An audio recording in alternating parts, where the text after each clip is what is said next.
All right, well, we'll go ahead and get started here.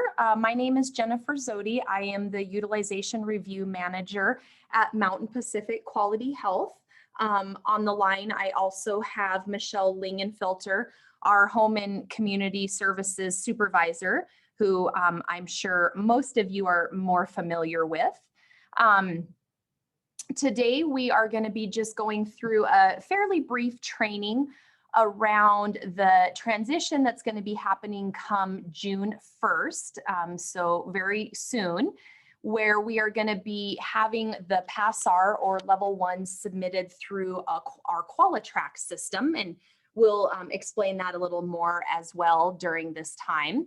But this training is primarily focused on the authorized official piece of that, and that's kind of the first step to getting things started and rolling here. So today, what we're going to cover is just primarily, again, explain to you about Qualitrac. We'll go over the provider portal registration process and that authorized official training.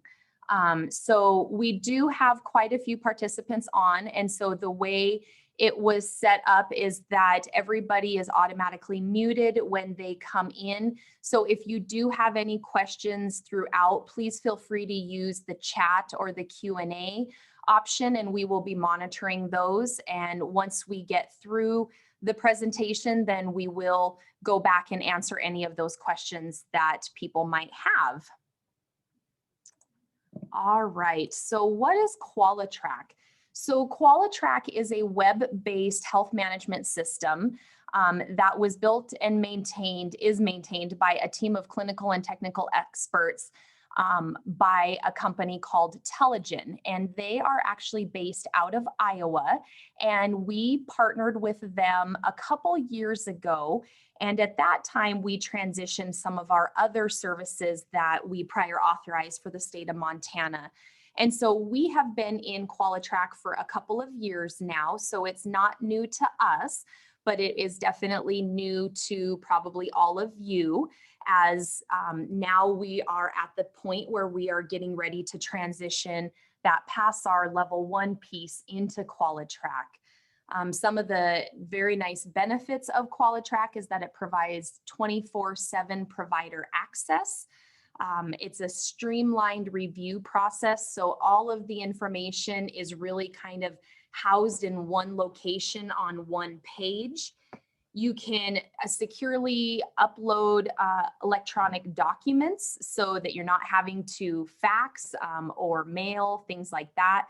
As we all know, fax land is not perfect, and many times you may have thought that you've sent something to us and we never got it, or we thought we sent something back to you and you never got it. So that's one of the big benefits of Qualitrac, is you don't have kind of that guessing game. The provider has the ability to really track the progress of those submitted requests. So you get an email notification once it's been submitted correctly. You will get a notification when we've started the review. You will get a notification when that review is complete. So we've definitely enjoyed that streamlined process with some of the areas of work that have gone into Qualitrac. And so we're looking forward to those same benefits with this system as well. So the provider portal registration. As we mentioned, the Qualitrac, the portal, is a web application that allows healthcare providers to submit requests to us. It's set up in a way that it uses a delegated security model. And so what that means is that an organization executive, or what we refer to as a provider executive, delegates the rights to one or more individuals within their organization, who we refer to as an authorized official. And so that there should be at least one authorized official per facility. And that authorized official really is that point of contact for the organization. They can add users, remove users, edit user accounts. So they're kind of the hub for the facility and the Qualitrac system. One thing that we just want to note, due to HIPAA compliance, that we ask that every staff person or every person that's going to be accessing Qualitrac have their own login and password. We don't want you creating just one generic login that everybody at the organization uses. So everybody does need their own, and that's nice as well, because then if there is an issue with a case or whatever, we can go in and see who actually at that organization was the one that submitted the request. The registration process is completed entirely online. And so we ask that providers bookmark this website, which is our portal website for Mountain Pacific. This is where we house, as you can see in this screenshot, a lot of just documentation, the education and training tab. This training is being recorded today, and we will post it out to that education and training tab there, so that if you have questions, you can refer back to it, or if other people need to review it that weren't able to attend today, then they can go out there as well. So in the first step of needing to get registered, you can see here there's a portal registration link in the top right-hand corner that's under the big portal sign in button. And so that is where you will click to start the process.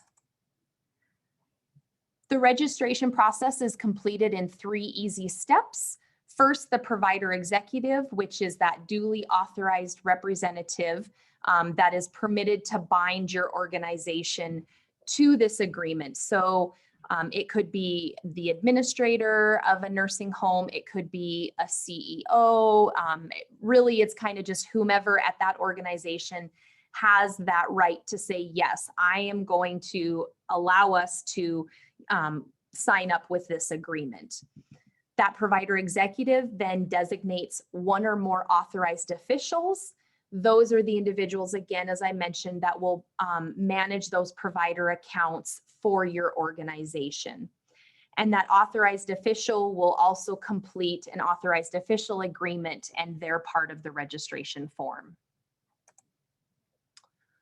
All of the forms are completed online, so it's all electronic, no printing, signing, mailing.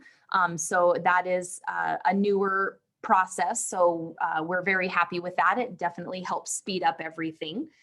It uses a DocuSign technology. So all of those documents are routed via email to the appropriate parties for signature. Once everyone has signed the correct forms online, both that provider executive and the authorized official will get a copy of that fully executed agreement for their records, so that you have it, you know that it's done and it was submitted.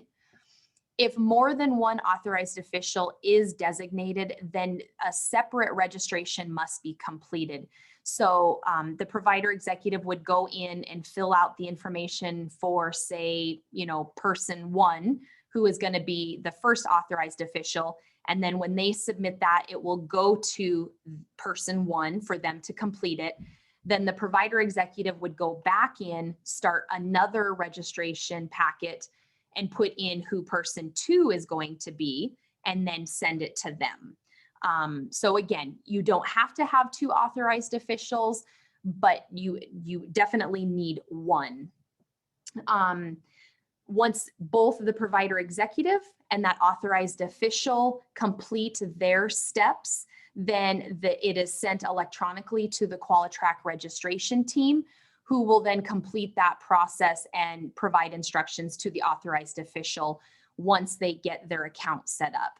That step can take 3 to 5 business days, or 5 to 7 business days. So that's why we're having this training first, is so that your organizations can determine who they want to be those authorized officials. They can get those packets submitted, get them completed, and get that step started. And then the next step would be to actually set up additional users, which takes us into the authorized official training piece. So as we mentioned before, functions of an authorized official, they have that ability to add and deactivate users. They can help reset passwords, And they can also still submit and view requests by any of the individuals within that organization. One of the questions that came up during the training last week, someone asked, can the provider executive also submit requests?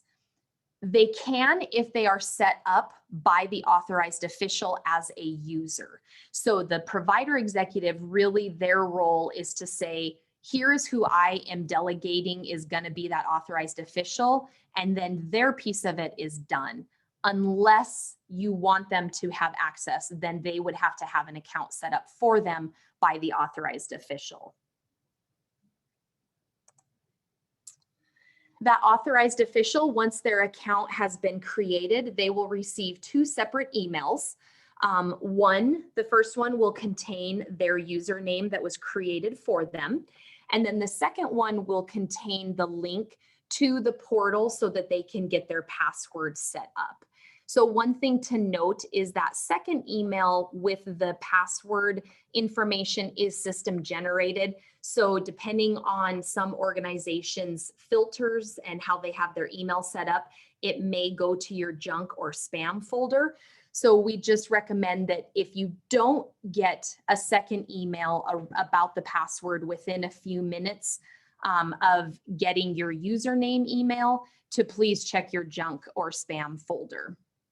And then that email that has the link to reset your password will expire after 24 hours, but it's okay. If you get it and things happen and you're not able to get to it, I will show you how you can still go in and request a new link to change that password. So you won't be stuck if you aren't able to access that right away.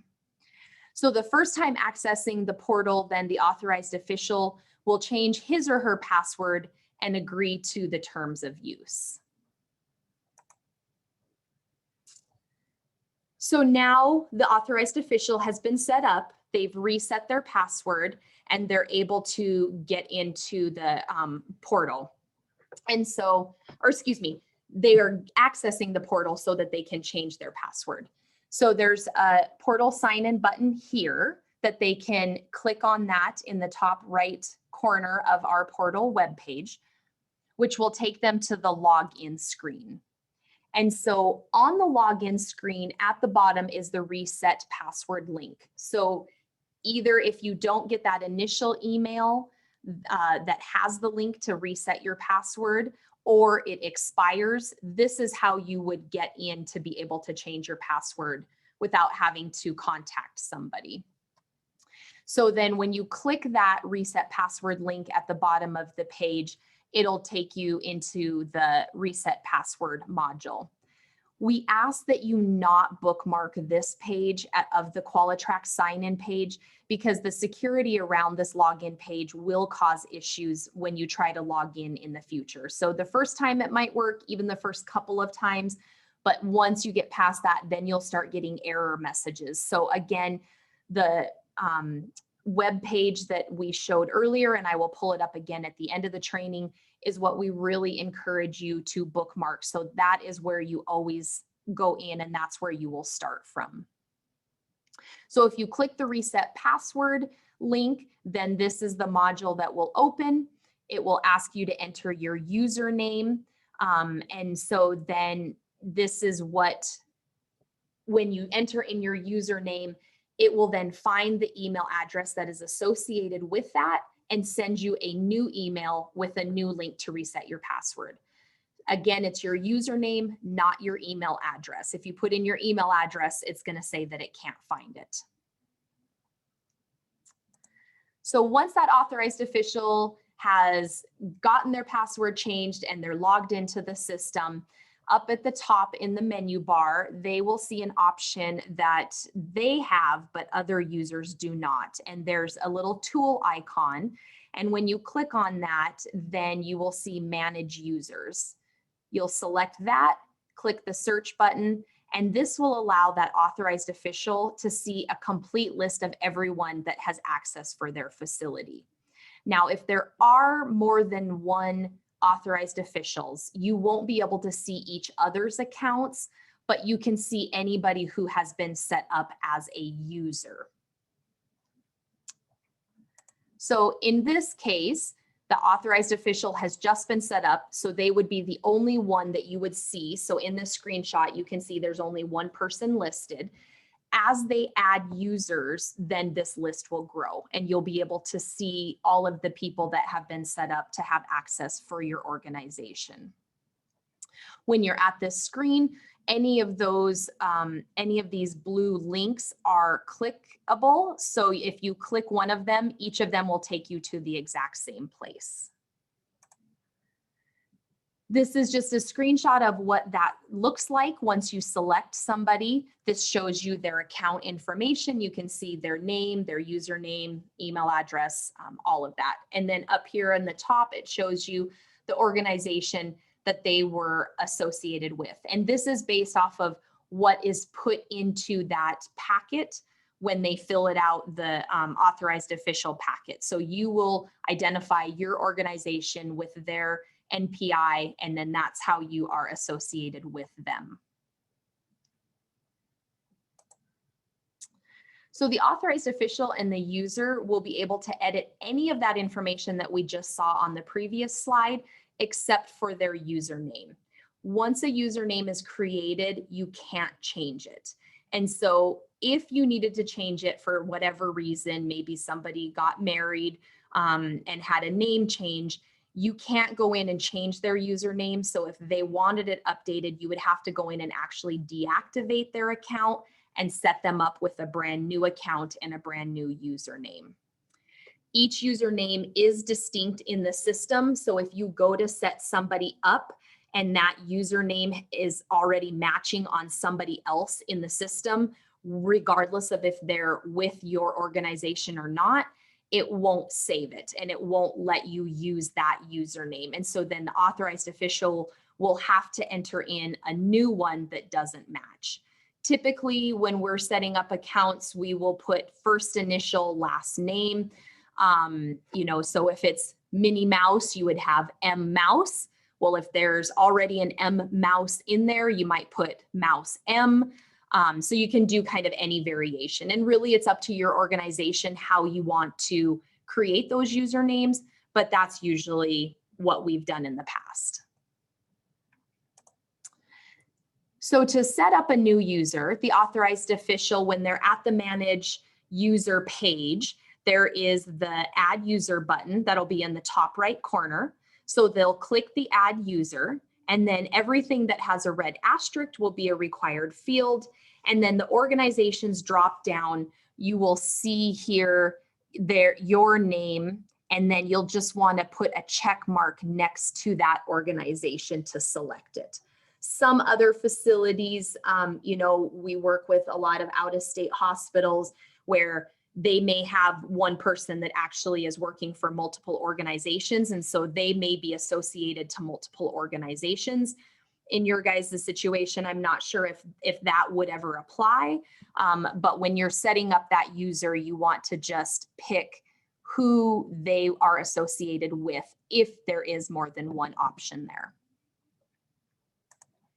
So again, here's the screen, same screen I showed before, where you will fill in all of the red asterisk fields, create the username, and then click Save.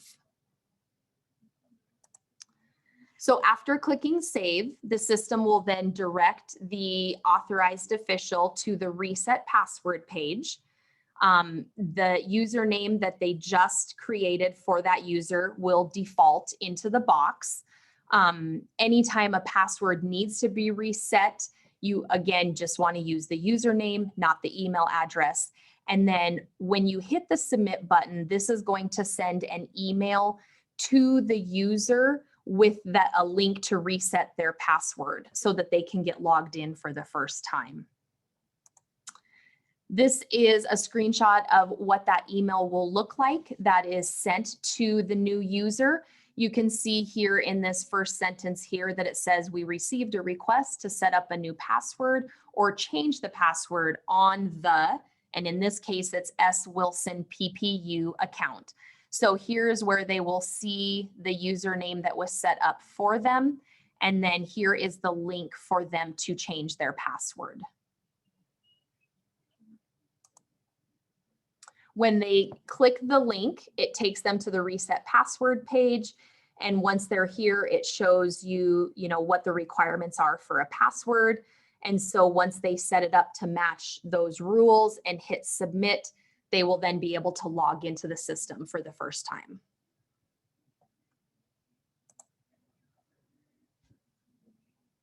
We mentioned that an authorized official can also deactivate a user. So if, somebody leaves the organization or maybe is no longer in that same role and doesn't need that access anymore, then when you go into their information, so when you go into the manage user screen, you'll go through the list of users, click on the blue link with their name.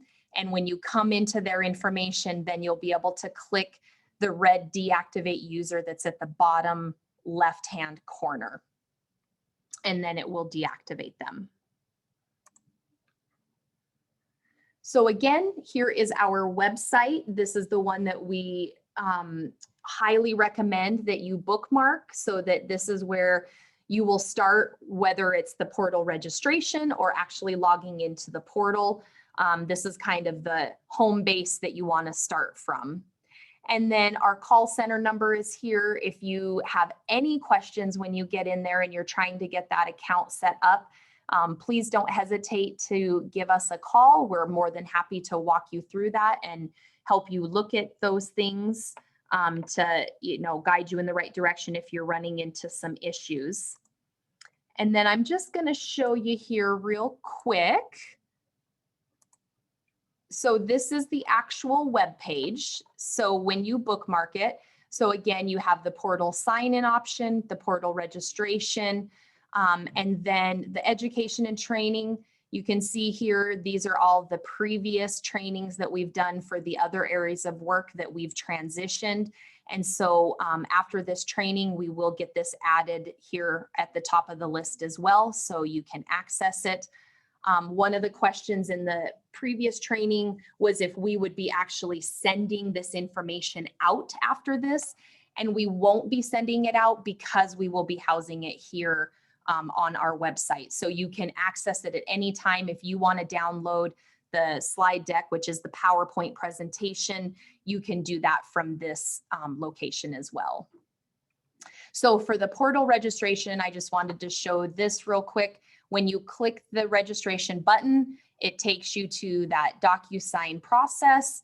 And again, it just spells out pretty much what we just went through in the training: definition of the provider executive, the authorized official. And then you can see here, the provider executive is going to put their name in here, and then the email address, and then the authorized official will put in, the provider executive will put this information in, and then assign an authorized official with their email address. And when you begin signing, that will then take you through the next steps. If your organization is going to have more than one authorized official, then the provider executive would come back to this page and start a new one for the next authorized official that they're going to have for their organization. So Jen, this is Michelle. We have some questions out here Perfect. in the chat and in the Q&A. The first one is, should there be a separate authorized official for the CAH, the Critical Access Hospital, versus the long-term care? So the CAH would have the swing beds versus long-term care nursing beds. I would say that that's a decision for your organization. If your organization wants to keep them separate, then then that would be your choice. If you kind of function under the same NPI and you're okay with both sides having access to all of that, then that would be your call. So I would say that that's an organization decision, how you want to set that up. Okay. The next question, I think you answered at the end, which was, will we be able to get handouts, or will we be able to get copies of the these slides from this PowerPoint? Yeah, so to get the information out to everybody, the state had to send an email to some providers and mail, snail mail to other providers. So as long as you have our website here, and go there. It will all be housed under the education and training, and you can access it from there. Okay. The next question from Allison is, can the provider executive and the authorized official be the same person? They do allow that in certain situations, like if it's a smaller organization, you know, for example, we have some like doctor's offices that they might be a one-man shop. And so in that situation, they do allow that. So again, that would be at an organization level of, you know, do you want the provider executive to be that authorized official, or do you want to delegate that to another entity? Okay. Mindy has a question for us. Can the CEO be the provider executive and the authorized official? Kind of similar as to what you just answered there. Yeah, so again, I would say as at an organization decision, if that is what you are wanting for that, you know, the CEO to be the authorized official and to be the one in charge of doing all of this, then that would be your call. Okay. Mary is asking us, can you share the link here for the registration for user training on May 25th and 27th? Sure. I can grab that. It'll take me a minute, but we will not close out the session until I grab that link for you guys. Okay. And then Michelle, will you just put it in the chat for them? Yeah. Okay, perfect. Yeah, Thank I'll you. do that. Thank you. Any other questions out there?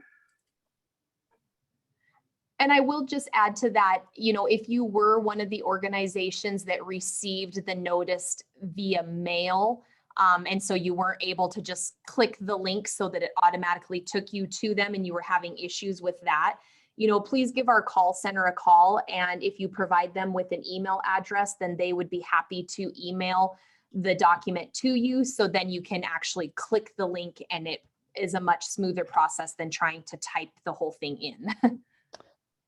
The other thing I would add to that is that we're having better luck with Chrome than Internet Explorer.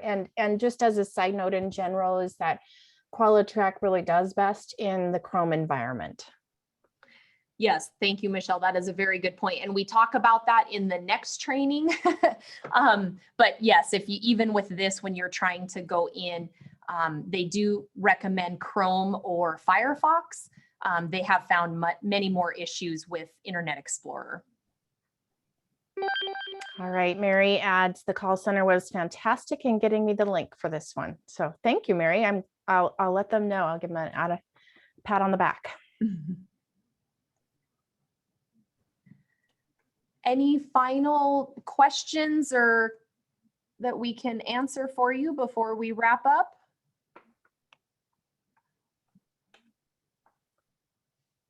Kathy asks, I am the provider executive and the authorized official. Is that okay? I think you said yes. That's fine. Yes. Yep. Sometimes I think what might happen is the Qualitrac registration team at Telegen may come back just to verify, you know, is this what you wanted? Did you intend to be both the provider and the executor, or excuse me, the provider executive provider, and I'm saying I'm wrong now because I'm stumbling over my words, the provider executive and the authorized official, and they just clarify that yes, that if that's what you want. I don't think they're used to the small facilities in Montana.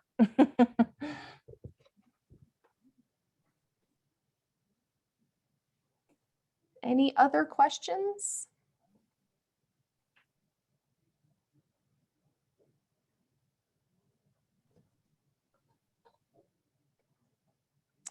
Okay, well, again, we just want to thank all of you for attending today. And again, if you do come up with any other questions after this, please don't hesitate to call our call center and we'd be happy to answer those. And hopefully we'll be seeing a lot of you on the trainings next week for the actual provider user training. Thank you so much and have a great rest of your afternoon.